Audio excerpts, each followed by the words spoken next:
জয়গুরু বন্দে পুরুষোত্তম। আগে নিজের পরিচয় দিই। আমি মহুমা পরামানিক। আমি হাওড়া থেকে এসেছি। আজকে দেওঘরে এসে আজকে এমন একটা মানুষকে আমি সকলের সামনে নিয়ে আসতে চাই, যিনি হচ্ছেন ঠাকুর বাড়ির একজন সদস্য আর ঠাকুরের নাতনি, ঠাকুরের খুব আদরে পূজ্যপদ কাজলদা, তার একমাত্র কন্যা জীবনদ্যুতি ভট্টাচার্য, যেই নামটি ঠাকুর নিজে দিয়েছিলেন। তো আসুন আজকে তার কাছ থেকে আমরা জেনে নেব যে দিদি, আমি আপনাকে একটাই জিনিস জিজ্ঞাসা করব যে আপনার বাবা অর্থাৎ আমাদের দাদা, তিনি দাদার মানে ঠাকুরের তো আদর্শ মেনে সব কিছুই চলেন। উনি খুব বড় একজন ডাক্তার। তো আপনি ছোটবেলা থেকে তাকে যে দেখেছেন, ঠাকুরের মানে এমন কিছু তো ঘটনা আছে মানে যেটা উনি ঠাকুরকে আদর্শ করে চলতে গিয়ে অনেক কিছু ত্যাগ স্বীকার করতে হয়েছে, কিন্তু তবু কিন্তু ঠাকুরের আদর্শকে উনি ছাড়েন। সেটা যদি আপনি একটু তুলে ধরেন। আমি আর ভাই তখন দেওঘর কলেজে পড়ি। তো আমাদের এটা একটা ঘটনা কি, যে ত্যাগ স্বীকার কতটা করেছেন এটাতে হয়তো প্রকাশিত হবে না, কিন্তু ত্যাগ স্বীকার ওনার কথা মেনে চললে যে কতটা সম্মান উনি অর্জন করেছিলেন, এবং তার সঙ্গে আমরাও বেশ নিজেদের খুব প্রাউড ফিল করছিলাম। নিজেরা ছোট ছিলাম তখন, কলেজ স্টুডেন্ট আমি আর ভাই। কলেজ থেকে আসবো, আমাদের গাড়ি খারাপ হয়ে গেল, বাড়ি থেকে যেতে পারিনি। তখনকার দিনে তো মোবাইল ছিল না, অতএব আর আমরা কোনোদিন একা একা আসিনি গাড়ি থেকে। বাড়ি থেকে ফোন গেল প্রিন্সিপালের ঘরে যে অমুক অমুক স্টুডেন্ট ভাই বোন তারা গাড়ি খারাপ হয়ে গেছে, তারা যেন রিক্সায় চলে আসে। আমাদের কাছে তো পকেট মানি থাকতো না, তখনকার দিনে তো পকেট মানির চল হয়নি। আমরা রিক্সা ঠিক করে বাড়ি রওনা হলাম আমি আর ভাই। আস্তে আস্তে কথা বলতে বলতে আমার ভাই বক বক করতে করতে বলেই ফেলেছে যে অমুক বাড়ি যাবো, কাজলদা के घर में चलिए, हम लोग उसका बेटा बेटी है। রিক্সাওয়ালা বলছে আরে বাবা চলো চলো চলো, গল্প করতে করতে বলছে তাহলে তো আমি তোমাদের কাছে কোনো পয়সা নেই। তখন দেওঘর কলেজ থেকে আমাদের বাড়ির ভাড়া ছিল 10 টাকা। তখন এই 1987-88 এরকম সময়, এক্সাক্ট দিনটা আমার মনে নেই। তো তখন আমরা আসছি তা কথা হচ্ছে, তখন আমরা বললেন আমি জিজ্ঞেস করেছি যে কেন পয়সা নেবেন। না না না, আমি আজকে যে সাইকেল চালাচ্ছি, রিক্সা চালাচ্ছি, সেটা তো ডক্টর সাহেবের জন্য। এই পা ভেঙে গেছিল অ্যাক্সিডেন্টে, দুভাগ হয়ে গেছিল। আমি 500 টাকা দিয়েছি ওষুধপত্র অ্যানাস্থেটিকের জন্য। অপারেশন হয়ে গেছে। আমার স্ত্রী আমার সঙ্গে ছিলেন, पत्नी मेरे साथ था, और हम लोग आनंद बाजार में पत्नी खाया और हमारा ऑपरेशन हुआ। फिर हम ठीक होकर रिक्शा चला रहा। फेमर फ्रैक्चर ভেঙে দু ভাগ হয়ে গেছে। ফেমারে স্টিল রড দিয়ে অপারেশন হয়েছিল, যথেষ্ট কস্টলি অপারেশন, 500 টাকা সেটা হয় না। যাই হোক, তারপরে ওনার বাড়ি আসলেন। তথাপি আমার মা এইগুলো খুব সেন্সিটিভ মহিলা ছিলেন। আমার মা তাকে ডেকে 10 টাকা তো বড়ের কথা, তাকে খাওয়ানো হলো। তারপরে তাকে 10 টাকা বলে দেওয়া হলো, বললো আর কোনোদিন তোমাকে টাকা দেবো না, এই প্রথম টাকা নাও। সে নিয়ে সেই রিক্সা নিয়ে তার প্রায় ঘন্টাখানেক তার আমাদের বাড়িতে রইল, তারপরে সে গেল। তো ওই মুহূর্তে আমি বেশ অহংকারী ফিল করেছিলাম যে প্রাউড, আমার বাবার জন্য আমাদের কতটা ইচ্ছা ছিল। তো দেওঘরে আমি দেখেছি আমার পূজনীয় বড় জেঠুমশাই, তারা অনেক অ্যাফ্লুয়েন্ট। পূজনীয় বড় জেঠুমশাইদের অনেক আর্থিক সচ্ছলতা অনেক বেশি আছে, কারণ ওনারা সবটা দেখাশোনা করেন। সেই তুলনায় আমার বাবার আর্থিক সচ্ছলতা অনেকই কম। কিন্তু আমি একটা জিনিস লক্ষ্য করেছি যে এই দেওঘরবাসীর কাছে আমার বাবার একটা আলাদা সম্মান আছে। আমার বন্ধু বান্ধব, আর আমার বেশিরভাগ বন্ধু কিন্তু সৎসঙ্গী নয়। আমার সার্কেলটা 95% বাইরের দুনিয়া সার্কেল। দেওঘরে সঙ্গীরা আছেন, কিন্তু আমার ক্লোজ ফ্রেন্ডরা সবই কেউই দীক্ষিত নয়। সেখানে কিন্তু নিরপেক্ষ কমেন্টস আমি শুনি, গুড অ্যান্ড ব্যাড।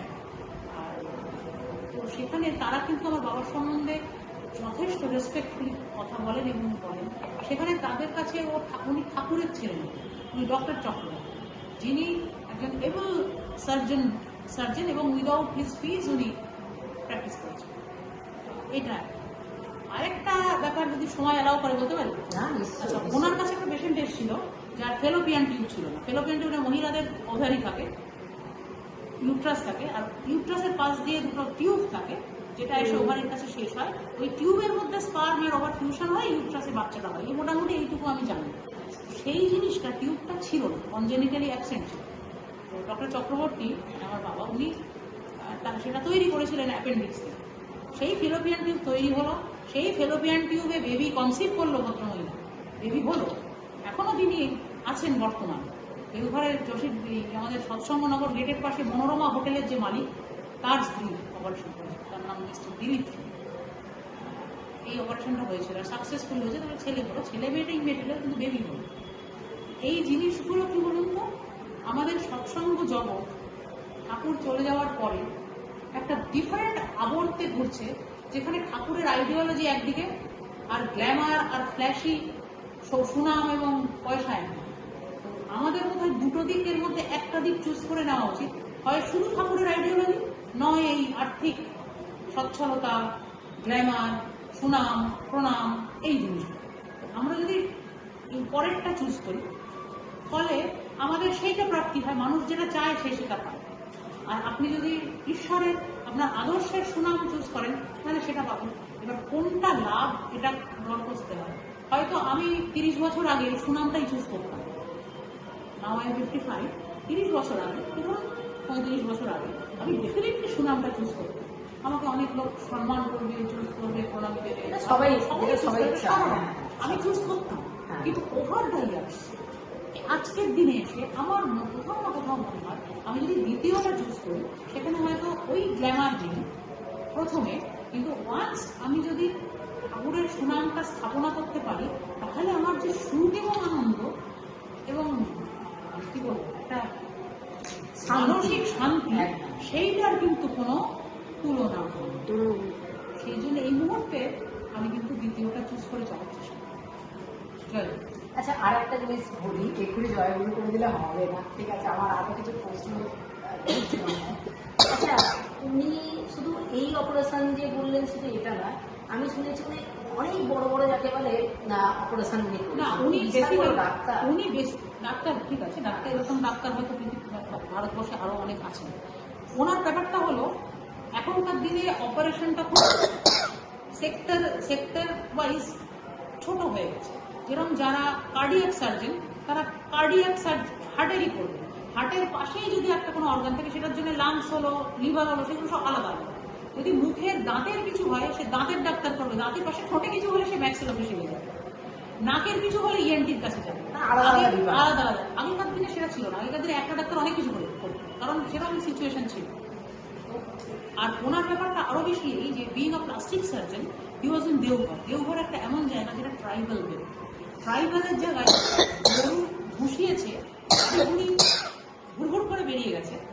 সেরকম অপারেশনও আমাকে করতে হয়। সেই গাড়িগুড়িগুলো আমি ছিলাম, মানে আমাকে উনি অ্যালাউ করতেন ওটিতে, কারণ তখনকার দিনে ছোট বাচ্চা ছেলেমেয়েরা যেত, মানে এক করে গাড়ি থাকবি ঘুরতে, ওইরকম অ্যাপ্রন করে মুখে মাস্ক লাগায়, নাড়িগুড়িগুলো সব বেরিয়ে গেছে, সেগুলোকে পেটের মধ্যে রাখা, নিয়ে আবার পেটটা সেলাই করা, এটাও হয়েছে।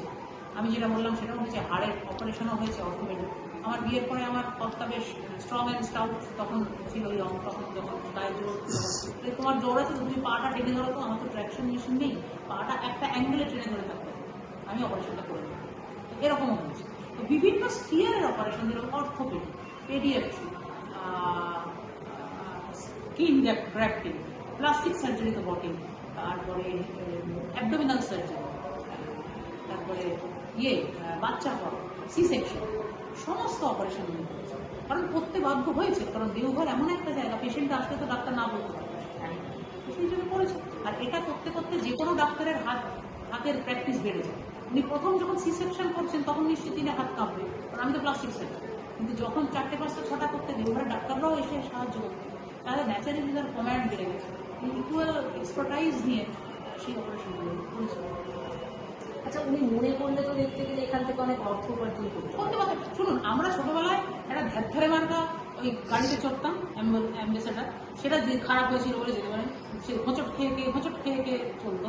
তো আমরা লিমুজিন কিংবা ধরুন লিমুজিন না হোক BMW চড়া যেতেই পারে। হ্যাঁ, একদম একদম। তো সেই আশা আর পূর্ণ হয়নি। হ্যাঁ, জিনিসটা কেন? কারণ হচ্ছে কারণ দাদা ওনার বাবা বলেছিলেন, তুই এখানেই হাসপাতাল করবি এবং কোনো পারিশ্রমিক নেই। তো এই অপারেশন যে নাড়ি বুড়ি বের করে কিংবা এই ফেলোপিয়ান টিউব, এখনকার দিনে আমি ছেড়েই দিলাম, তখনকার দিনে খুব ভালো পারিশ্রমিক নিতে পারত। হ্যাঁ, সেটাই এবং বলছি। ছেড়ে দিলেই তো ওনার বাবা বারণ করেছে, উনি নেন, সেই জন্য আর্থিক ব্যাপারটা আসেনি। তার মানে ঠাকুরের আদর্শ, ঠাকুরের আদেশটাকে উনি মেনেছেন। যেহেতু মেনেছেন সেহেতু দেখেন ফ্ল্যাশি জিনিসটা হয়তো হয়নি, অর্থ হয়নি, গ্ল্যামার হয়নি, প্রণাম হয়নি, যা যা আমরা চাই, কিন্তু সম্মান এমন হয়েছে। একদম। এখনো পর্যন্ত দেওঘরে কারোর কাছে গিয়ে যদি আমি বলি যে আমার এই টাকার শর্ট হয়েছে, আমি মুখের মেয়ে দিন আমি আপনাকে দিয়ে যাবো, সেই কিন্তু টাকা থাকবে না।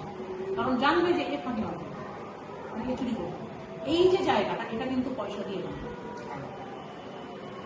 অনেক পয়সাওয়ালা লোক আছে যাদের কিন্তু লোকে বিশ্বাস করবে, কিন্তু আমাকে করবে আমার জন্য না, কারণ আমাকে চেনে না। उस घर का आदमी है, ठीक है दे।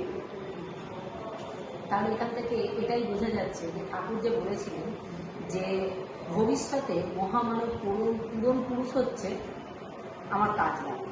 আমার কাজলাকে যদি বাঁচায় রাখে তাহলে আমার কাজলা হচ্ছে ভবিষ্যতের মহামানব পূরণ পুরুষ। তাহলে এই যে পূরণ পুরুষ সবাইকে যে পূরণ করেছে, যে দেখুন একটা মানুষ যখন অসুস্থ হয়ে যায় সে এতটাই দুর্বল হয়ে যায়, কারণ হচ্ছে অর্থনৈতিক দিক থেকে, সবকিছু দিক থেকে, মানসিক দিক থেকে। তাহলে ওই যে সময়টা যে তাকে সাথ দেওয়া, তাহলে সেই সাথটা তার মানে দাদা দিতে পেরেছেন। এবার যার জন্য তার সম্মান। ঠাকুরের নিশ্চয়ই, এবং উইদাউট এনি ফিস দিয়েছেন, তাতে আরো রিল্যাক্স হয়েছে পেশেন্ট। এবং সবচেয়ে বড় কথা, যে কোনো ডাক্তারই মহামানব পূরণ পুরুষ হতে পারে যদি তারা পেশেন্টের পূরণ হয়। ঠাকুর চেয়েছিলেন যে এক্সেপশনালি মহামানব পূরণ, আমার যা মনে হয় এক্সেপশনালি মহামানব পূরণ পুরুষ যারা, পূরণ মানে ঠাকুর পূরণ করেন, বা ঠাকুর আইডিয়াল হাজবেন্ড হয়ে পূরণ করেন, ছেলে হয়ে পূরণ করেন, বিভিন্ন রিলেটিভ হয়ে পূরণ করেন। কিন্তু বাবাকে আমার মনে হয় মিন করেছিলেন যে তিনি যে প্রফেশনে আছেন সেখানে মানুষকে পূরণ করাটাই তার কাজ, মেন্টালি অ্যান্ড ফিজিক্যালি। এবং সেটা যে ডাক্তার যত সাকসেসফুলি করবে তার কাছে লোকে তত বেশি যাবে, তার কাছে লোকে তত বেশি পূরিত হবে। তো সেই পূরিত হওয়ার জিনিসটা এখানে আরো বেশি বাস্তবায়িত হয়েছে, যেহেতু এটা উনি মেনে চলছেন। এবং তার সঙ্গে লোককে ভালোবাসা, টেক কেয়ার করা, এগুলো কাজ। খুব ভালো লাগলো আপনার কথাগুলো শুনে। আর সত্যি কথা বলতে কি, আজকে দাদাও এই আদর্শগুলো পালন করেছিলেন বলে তাই আজকে ওনার কাছ থেকে আপনি এবং ওনাকে আমরাও অনুসরণ করছি, বা ওনাকে ওনার ওই জিনিসটা দেখছি বলে আমরাও কিন্তু শিখতে পারছি। একটা কথা আমি বলি, আমার মা একটা কথা বলতেন, আমার মা খুব একটা লোকের সামনে বেরোতেন না, কিন্তু উনি কতগুলো কথা বলতেন তখন আমি পাত্তা দিতাম না। উনি বলেছিলেন, বিপু, যখন তোমার প্রচন্ড সম্মান হবে, লোকে তোমাকে প্রণামে ভরিয়ে দেবে, প্রচন্ড পয়সা যাবে, পয়সা আসবে, লোকে তোমায় পয়সা দিয়ে ভরিয়ে দেবে, তখন তোমার সত্যিকারের টেস্ট শুরু হবে। তুমি তখন সত্যিকারের পরীক্ষার মধ্যে পড়বে, তুমি কেমন থাকো। তখন যদি তুমি তাতে যুক্ত থাকো, ঈশ্বরে যুক্ত থাকো, তোমার আদর্শে আনত থাকো, কম্প্রোমাইজ না করো, তাহলে তুমি ডিস্টিংশন পাস করবে। আর তখন যদি তুমি কম্প্রোমাইজ হয়ে যাও ওই প্রণাম এবং অর্থে, তাহলে তুমি তোমার ভবিষ্যৎ শেষ, তুমি তার কাছ থেকে ছিটবে। ওই জিনিসটা আমার খুব ভণ্ড করে। সেই জন্যে সৎসঙ্গ জগৎ এমন জিনিস যে ঠাকুরের সঙ্গে একটা বেড়াল যুক্ত হলেও লোকে তাকে প্রণাম করে। এবার ফ্যামিলি হলে তো সেটাই ছিল। সেই জন্য প্রণামকে আমি একটু ভয় পাই, যাতে ছিটকে না যায়, অতিরিক্ত সম্মান আমার ভয়ও পাই। যদি তুমি হ্যান্ডেল করতে পারো ভালো। হ্যান্ডেল তো আমরা সাধারণ মানুষ, সাধারণ মানুষকে আপনি 4 বার একটা মানুষকে প্রণাম করুন না, তার মনে হবেই যে আমি কেউ না কেউ। তো আমরা তো সেটা মনে করতেই পারি। আমি চাই না ওর মধ্যে যেতে, কারণ তাহলে আসল মানে আমি এক সময় বললাম না 30 বছর হলে আমি চাইতাম, কে না ভালোবাসে, এখন আমার ভয় করে। আপনি বুঝে নিয়েছেন, ভয় করে, কারণ মা ওই কথাগুলো আমাকে মনে করে। উনি যদি কথাগুলো না বলতেন হয়তো আমি আমার মনেও আসতো, কিন্তু ওই যে বলে না যে মা বাবা মা মেপে দেয়, ওই কথাগুলো মনের মধ্যে মনে করে, মনের মধ্যে মনে করে যে এটা যদি হয় তাহলে তো এটা আবার ছিটকে যাওয়া। আর ছিটকে যাওয়া মানে আমার জীবনের সবকিছুই বেশ সুন্দর সুন্দর। আমার জীবনে আমি খুব একটা অসুবিধে কোনোদিন ফেস করিনি। আমার যে বৈকালিক জীবন, আমার ছেলেরাও ঠিক, মানে এখনো এমন কোনো টার্ময়েলের মধ্যে আমি যাইনি যার জন্য আমি খুব অশান্তিতে আছি সেরকম মনে হয়। তো সেই সবটাই আমি মনে করি ঠাকুরের দয়া। কিন্তু আমি যদি তার কাছ থেকে ছিটকে যাই, আমি তো এই অশান্তিময় জীবনযাপন করি। আমি সেটা চাই না, শীত করতেও চাই না, আমি অশান্তিও চাই না। আমি চাই আমার দ্বারা যদি দাদুর কিছু সুনাম গঠিত হয় তাতে আমার মা বাবা খুশি হবে। Rupees 90.